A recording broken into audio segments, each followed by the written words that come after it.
What's up, y'all? It's your boy D Hankins. Yesterday I asked you guys to ask me some questions so that I can answer them. I was hoping for 50.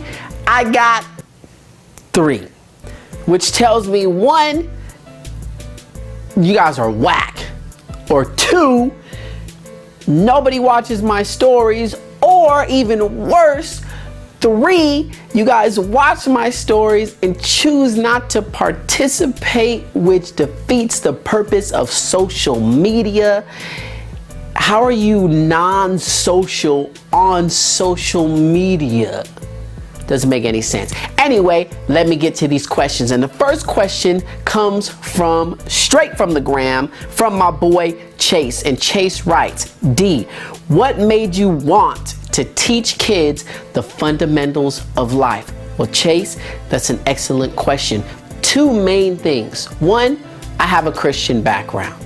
Studying the life of Christ shaped the way I look at life. I believe everything that we experience in life is meant to help other people get through life. So basically, the things that we go through, we're meant to push through them, succeed, and then teach other people how to do it. So Christ, his whole life was based on dealing with a bunch of terrible, bad things, while teaching people this is why this happens, so you can do A, B, and C. So that's one of the reasons.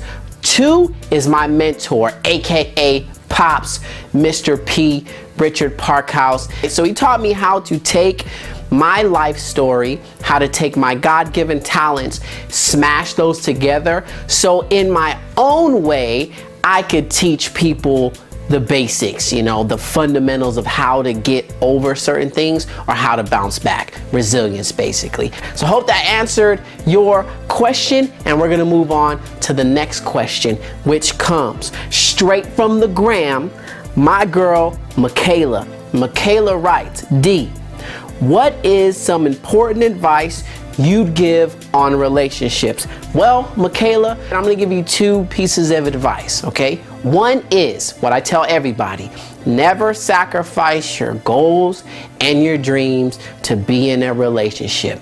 Don't do it. It never ends well. 2, a relationship is just that, a ship. A ship is so important. It has a bunch of different parts, but if those parts aren't 100%, that ship is going to sink. Meaning, you, if you get into a relationship, are going to be a part of that ship. You are going to be a piece of that ship. If you have a bunch of holes in it and you don't work properly, that relationship is going to sink. Make sure, and a lot of people don't even think about this. They think, you know, oh, if I'm 40% and I get with somebody who's 60%, together we're gonna make 100%. And that's not true. That's just 2 incomplete people in an incomplete relationship. So basically, make sure that your bits and pieces don't have any holes in it, that you work on yourself. So when you get into a relationship, your part is floating, right? You're doing what you need to do. You're working properly. Also, a ship has different components that make the ship go from point A to point B. You got the wheel, you got the sails, you got the hull, you got all this other stuff that needs to be clean, that needs to function properly. You're gonna need oil here, you're gonna need new thread here sometimes. So you have to take a look in your life and figure out what you need to stay new, to stay fresh, to stay functional in a relationship. A ship is built to get you from point A to point B. So if you take that metaphor and you put it in real life, a relationship should make you a stronger, better person. So I hope that answered your question. Last question we have comes from my girl, Ashley Caden, who asks, D, what are some important things to know when you are trying to bounce back and forget about the negative? Well, that's actually a really great question. Important things to know is bad times are going to come no matter what. And if you want, keyword, want, if you want to bounce back, you will. Another metaphor, if the rain man says, hey, the weatherman says, hey, it's going to rain. If you don't want to get wet, you're gonna go out, you're gonna get an umbrella, or you're gonna get a raincoat to protect you from being wet. If you want to bounce back, you are going to do what you need to do, no matter how uncomfortable it may be, to get to a certain point where you bounce back in life. That may mean opening up. Therapy. That may mean talking to people that you don't want to talk, forgiving people that you don't want to forgive, forgiving yourself, letting things go. If you want, a lot of people think, man, I'm tired of being in this situation. I want to live a better life, but they don't take the actions to do so. So I always say, if you want, because your actions will speak louder than your words. Now, in the sense of forgetting about the negative, the best way to forget about the negative is to focus on the positive. You can't forget about something that you're constantly focusing on. You have to change your focus. You have to change the way you think. If you think negative, life is going to be negative, because that's what you're focused on. Whatever is in front of your eyes is what you see.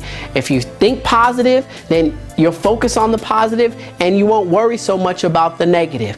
That's a few things that you need to understand when you're trying, excuse me, I spit on myself. That's a few things that you need to understand when you are in the process of bouncing back. All right, guys, that's it for these 3 questions that I have. I also have another prompt for a video that talks about how you can turn bad things into good things. And we'll talk about that in another session. For now, thank you guys for answering those questions. And I also encourage my followers, guys, come on. Engage a little bit. I'm opening up. I want you guys to engage, ask questions, get involved, comment, do more things than this. Like, scroll, get in the comments, get in the DMs, tag people, be social on social media. All right, y'all, I'm out.